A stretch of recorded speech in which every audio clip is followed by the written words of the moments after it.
informed about this very important occasion and that it was about young people, I did not hesitate because I am aware of the power of the young people of our republic. And as I have said lately, that the single biggest asset that we have as a nation is our human capital. That human capital is 75% young, and therefore the single biggest resource is our human capital represented by our young people. And that is why I am very happy this morning to join you in witnessing another milestone in digital transformation journey of the banking and financial sector. This occasion is indeed unique because what is being launched goes beyond the regular offerings of our local fintech. Fingo Africa application aims to become Africa's first youth-centered and purely digital bank. EcoBank, a large banking institution with Pan-African footprints, has set out to leverage digital fintech and diversify its product offering, and thus attract a young generation of digital clientele. I want to tell my good friend Jeremy and the EcoBank team very big congratulations for believing in our young people. To satisfy this emerging cohort of Generation Z and post-millennial clients, institutions have to get capacity to adapt effectively and efficiently at all levels and across enterprises.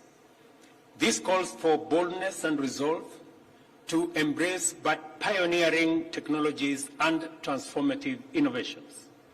This is why I consider this exciting collaboration between EcoBank and Fingo Africa to be a big deal.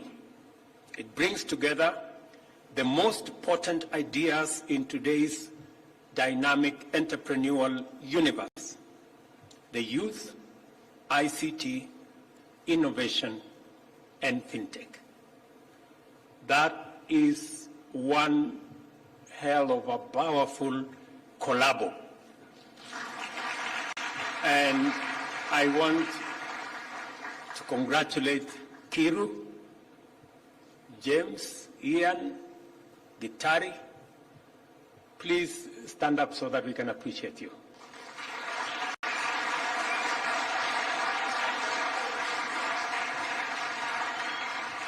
Looking at these young people, this is the face of our new investors, of our new entrepreneurs, and of our new business people. Congratulations again for making the Kenyan youth proud.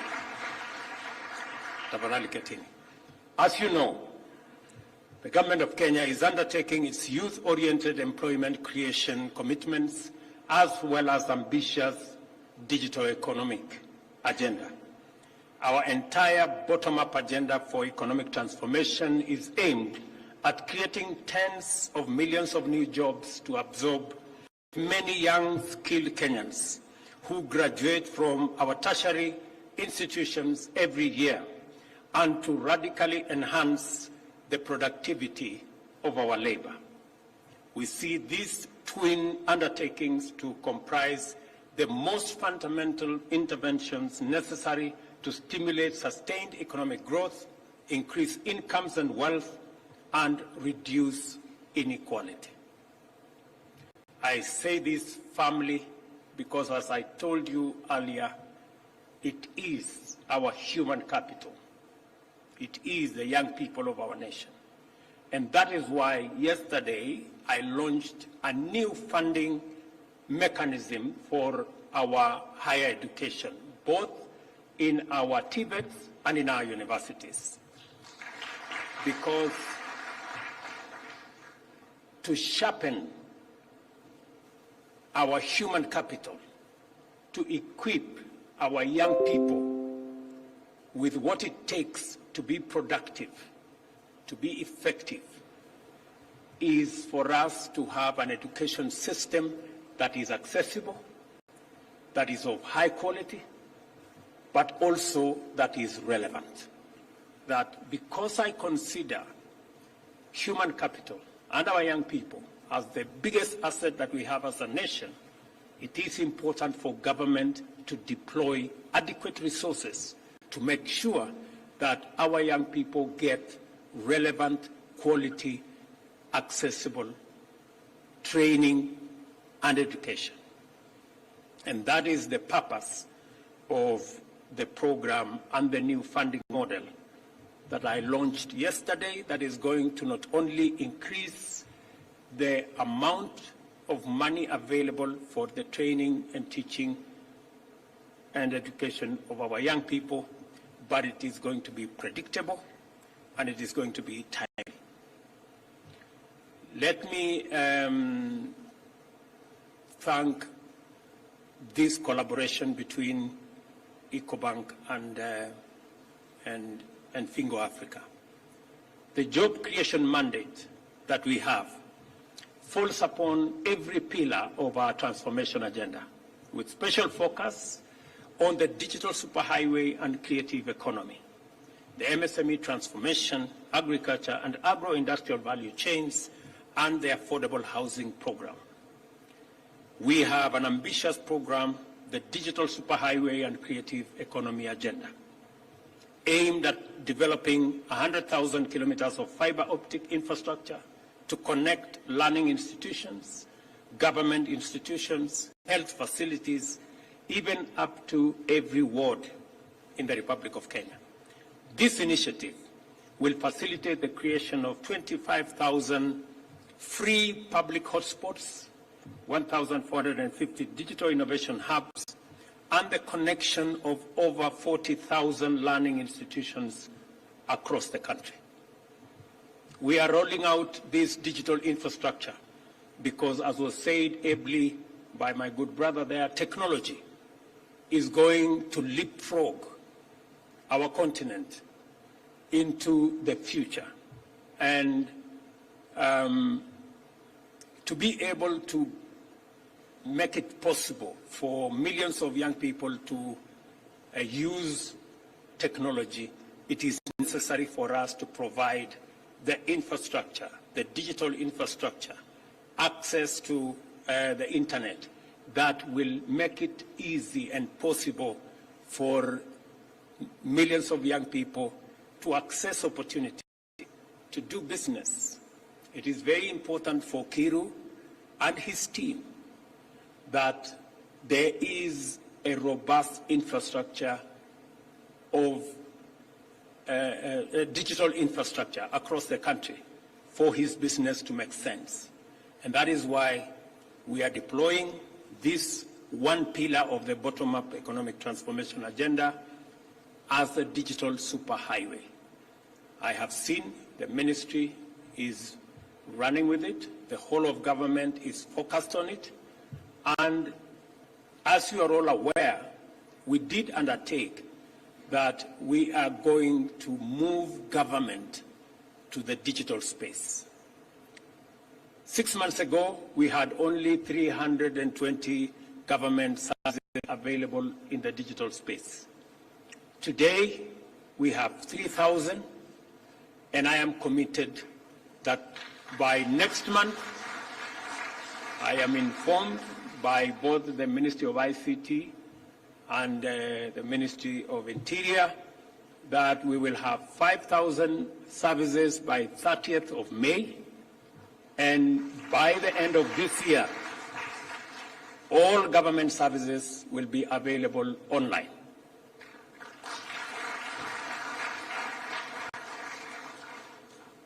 And I mean all government services, including marriage and divorce, maybe.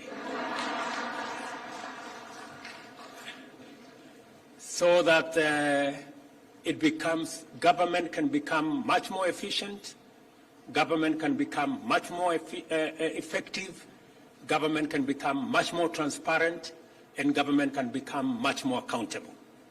We can get rid of pilferage, we can get rid of corruption, we can get rid of inefficiency, we can get rid of unnecessary queues and unnecessary visits to government offices, because government services will be available online, and you can access government services from the comfort of your office or your home, or even as you travel around the country. It is my commitment that that is where we want to take Kenya. Additionally, apart from laying the digital infrastructure around the country, I think we are in the process of concluding the production of mobile phones that are enabled, smartphones, let me just put it that way, smartphones and smart gadgets that will be produced in Kenya that are G5 enabled, so that from the comfort of your phone, using your phone, you can be able to not only transact, you can also, and we want to make it available at less than $40. We want to make it available at less than 5,000 shillings as we drive the costs down. So I have some very good news for you, Kiru. Your app will be going places.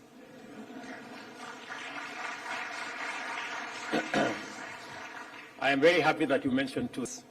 Currently, 3,000 services are available on the e-Citizen platform, and by June 30th, we plan to onboard 5,000 services. We are also working on our government ICT core systems to ensure a fully digital government. The digital transformation agenda is on a robust institutional framework which consists of well-developed policies and legislation. We have the National ICT Policy, the Kenya Startup Act, Data Protection Act, Digital Economy Blueprint, and the Computer Misuse and Cybercrimes Act. They all define the broad direction of Kenya's ambition to consolidate its position as a globally competitive ICT innovation and digital enterprise hub. Our policy framework duly recognizes technology as a primary driver of structural change of our global economy and specifically provides for the facilitation and regulation of financial technology to promote transactional efficiency, enhance security, and protect private data. In addition to this, the Konza Technopolis, an ongoing Vision 2030 flagship project, is going to be a world-class smart city powered by a thriving ICT ecosystem, taking advantage of superior infrastructure and business-friendly governance. Nearly $1 billion have been committed to the project. As a result, significant infrastructure milestones have been attained on the way to delivering a dedicated ecosystem for the incubation of startups, digital and technological innovations, and a global hub for major corporate investments in ICT, life science, and engineering. I will be launching, by the way, in the Konza Technopolis, our first ever Kenya Open University. I hope we will partner with our good friends so that we can make training of software engineers a first course in our Kenya Open University, so that we can build the body and numbers in our engineering space that will facilitate the uptake of technology, provide the ecosystem for us to leapfrog our young people into opportunities, into jobs, and into other spaces that will improve their lot. I heard Kiru speak about people to leave if you have to get opportunity. Kiru, the good news here is that working with the Ministry of ICT, the whole of government has been mobilized. Part of the reason why we are spreading and we are expanding infrastructure around technology, around digitization, the entire fiber optic backbone that we are working on is so that millions of young people can have access to internet and technology. And they don't have to leave their villages, they don't have to leave their homes. They can work from there and get and access opportunities anywhere in the world. The digital job ecosystem is huge, and you don't have to travel, you don't have to leave. You can access those opportunities and jobs from the comfort of your village. We are determined to prove that M-Pesa was not a flash in a pan. In a few short years, the world will become familiar with Kenya and its Silicon Savannah as a digitally advanced, industrially competitive global hub of transformative innovations. It is therefore highly encouraging to observe the emergence of a disruptive new entrant into Kenya's busy fintech space. ICTs, especially fintech, have become embedded in Kenyan transactional culture. Our younger generations, who form the overwhelming majority of our population, are extremely agile in the digital universe and take the possibilities of transactional ICTs for granted. In other words, we are a ripe market for appropriate fintechs to thrive in.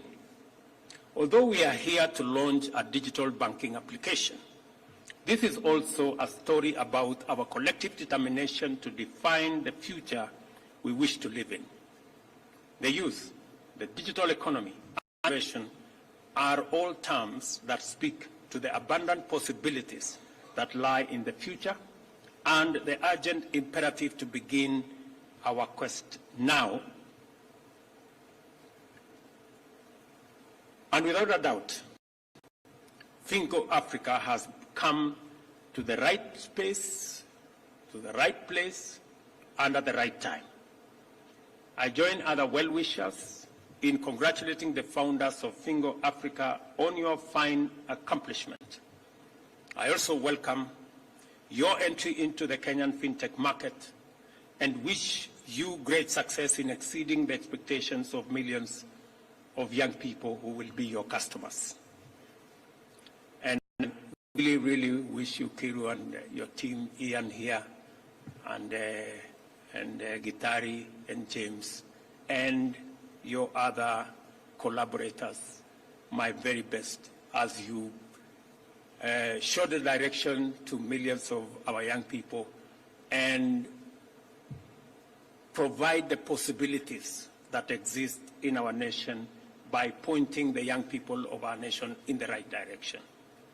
You do not have to be old, you do not have to be white, you do not have to have gray hair, you do not have to have a port, you just need to have a working, functioning mind to be able to get the possibilities of our time.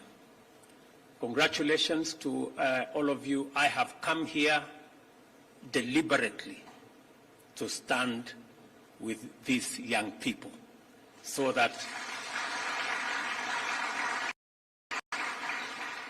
fellow young people in the Republic of Kenya can appreciate the possibilities that exist and can look beyond the challenges that we have and look at the possibilities that exist in our country, in our continent, and globally.